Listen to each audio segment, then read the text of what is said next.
Mistral and I are here today for a fun conversation about the energetics of New Year's. She's going to join us from Puerto Rico, where she is at her retreat. So, hopefully, we have cell reception and everything that goes well. We know there are always technical difficulties. She'll join us for this fun conversation as we talk about the energetics of New Year's, right? January 1st, what's going on in the transits, the energy. I know myself, I have an issue every New Year's. Hello, Mistral. How's Puerto Rico? I'm pretty blessed actually. And we're down here in a beautiful waterfront villa, and we have the most amazing surf coach that's working with us who's local here, and we're just I really love excited to it be here. so much. So, anything that you want to say about the Gregorian New Year, right? We celebrate traditionally New Year's Eve, December 31st, and the ball drop and a big celebration at midnight for January 1st. So, what are your, thoughts, feelings on New Year's? I feel like when I was growing up, it was always such an exciting time, right? As a kid, you get excited because everyone's celebrating. And then as an adult, you're like, or a young adult, I should say, it's time to kind of like party because that's what the celebration was for me at a time. And now, as I'm starting to realize that I live in a place where it's winter. This is a time for us to hibernate and to not be out and sort of like in this like world of like setting goals and trying to achieve all of these things that maybe don't necessarily feel aligned for us at different times. And, one thing that you and I talk a lot about is that, yes, that is the New Year's that many people celebrate, but there's also different New Year's based on astrology, based on human design. And that's kind of what we're here to talk about today, that if, this New Year's doesn't align for you and you want to be in hibernation mode and you kind of want to be maybe setting different intentions or, honoring your body and your energy and how it actually feels when you're going through these stages. How do we understand, well, what works or what is New Year's, or when do we set our intentions for ourselves and our business at a time that feels nourishing and exciting to bring forth versus forced and kind of like, well, I guess I have to do this because everyone else is doing it. And then we don't have success. Yeah, I know what happened well, yes, what happened for me last year is New Year's came and I was revved up to get going. And the universe literally gave me a bold message by slamming my car door into my eye. I had a huge black eye. I had probably was lightly concussed. And it was just clearly like, no, you are not ready to go, go, go. You need to go back, rest, and hibernate. And I realized that things like that happen to me every year. This year I got super sick and was just down for the count from New Year's Eve for, almost 2 weeks. I'm finally starting to feel better. So the energy, the transit that we're in, January 1st, the shadow is struggle. Right. So no wonder why I struggled, because in my chart, that is a shadow energy that pulls me out of alignment. The gift is perseverance. So it's a great time to check in, like, what am I fighting for? What is my purpose? Where can I persevere over just, your normal obstacles that we may, some of those obstacles we just need to surrender to, but like, what is worth my energy to persevere? So that's a really challenging time for New Year's. And then the subsequent transits that we have after also kind of cause us to just like pause. And I've heard a lot of people talking about January, especially this time period, being really one of shedding, right? Today is the full moon. So, like, talk about shedding and releasing. Like, that's what we really need to do so that when the new year comes, whether you start it with the human design new year on the 21st with Aquarius season, which is my conscious sun, the gift of anticipation, like, what am I so excited for? So then I can do it. I know tons of people celebrate the Chinese New Year, which this year is with the new moon in Aquarius on January 29th. And so many people celebrate the new year with astrology, with the start of Aries season and the spring equinox and the pagan holiday of Ostara. There's so much birthing and growing energy there. So there's a lot of options when it comes to the energetics of a new year.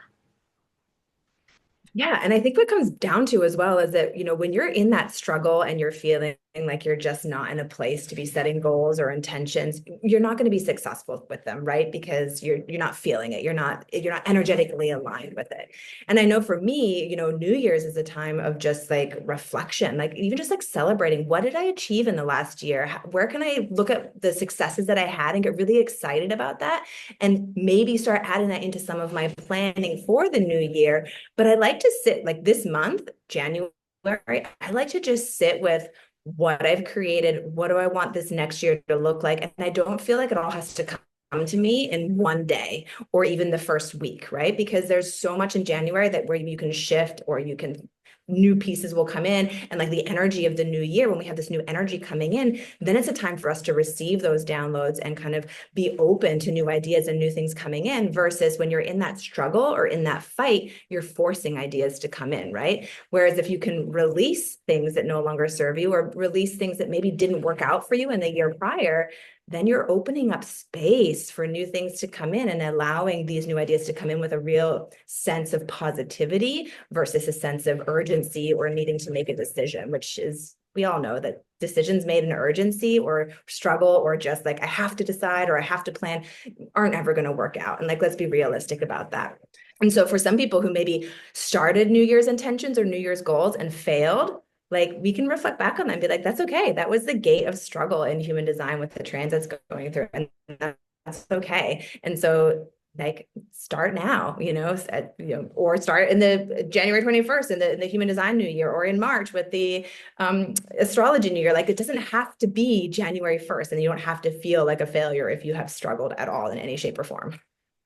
Yeah, absolutely. And, I've been working with these energies for at least 3 years now. And what I've learned is that I wrap up my business in the middle of December so that by the winter solstice, right, when winter really starts, I am on vacation so that I can hibernate, I can rest, I can really just like unplug. I really try to take time away from my phone. So, because typically after, wrapping up a year of work, I'm not ready to reflect. Like I'm not in a space to reflect. So it really is when January 1st starts to come where I know to struggle and I'm like, no, I'm not going to give into that struggle. I'm going to persevere in resting. That's when I start to reflect. And I really take the 3 weeks of January to reflect on 2024, especially as a projector, right? Self recognition is so important. So I recognize what worked. Where did I find success? What were all of my successes from the previous year? And then it starts to also show me what do I want to do in 2025? What are my goals? What are my intentions? I might create a vision board during this time, create my word for the year so that come January 1st, I'm ready to make those intentions. I'm anticipating, right, that gift energy that we get to be in with the transits that we collectively feel. I'm ready to move into that. And this year's astrology, February is really a time to take action. So I think it's just so cool that we're kind of resting, we're letting go of what's not serving us, we're really preparing for that anticipation. What am I excited for this year? So then in February, we're still hibernating. Like, don't get me wrong, I'm still going to rest and, be on the couch, but we can get these things started. We can, have all this root activation that we're having now to take that action. Yeah. And I think when we don't take time to rest, to hibernate, to rejuvenate our bodies, we can find that we're just in burnout, in stress, in struggle, and we stay stuck because we haven't given space to allow all of that to leave and really allow our body and our minds and our system to regulate.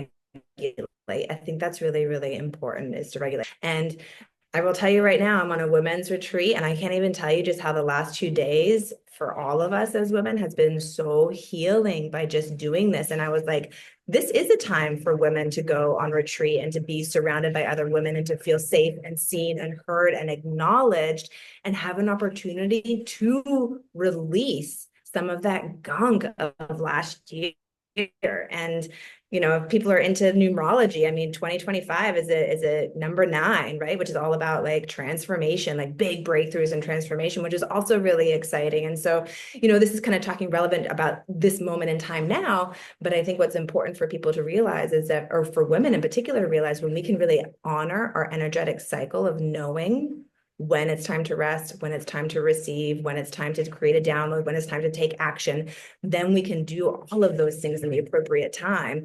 And yes, I left the cold and now I'm in the warm. And so I kind of am feeling a little bit more action, but I can't tell you how much amazing, like in between our surf sessions of action, how much we've just been like relishing in the rest, and how we've all acknowledged that we're busy people and we struggle to rest, and we're doing it together. And it's so beautiful. And I think when you can match your energy with other people or other women, you can really find success in sort of everything that we've been talking about just now.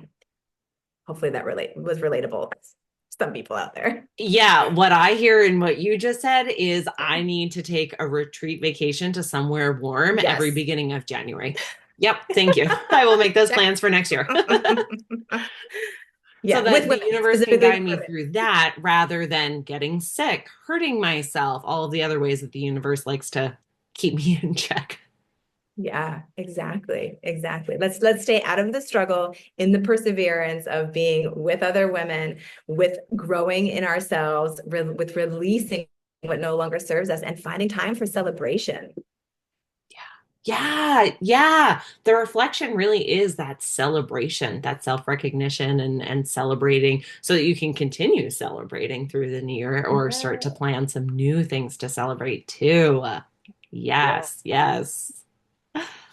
So, for anyone listening who really resonates with this, who's like, oh my gosh, I want to know more about this. I want to align my own energy with a new year that feels in alignment with myself. If you are a female business owner, we have Planning by Design, our monthly membership where we guide you through everything that we talked about today. We had this conversation last week on our call where we were reunited with all the amazing women in our group. So if you're interested in Planning by Design, message Mistral or I. We would love to talk with you about it. The link is in our bio as well so that you can learn more about it or sign up for the membership as well. And Absolutely. And this is the place where we will support you in transforming that sort of stress, burnout. Like I feel like I'm in that hamster wheel of hustle into aligned flow and action in your business, in your life.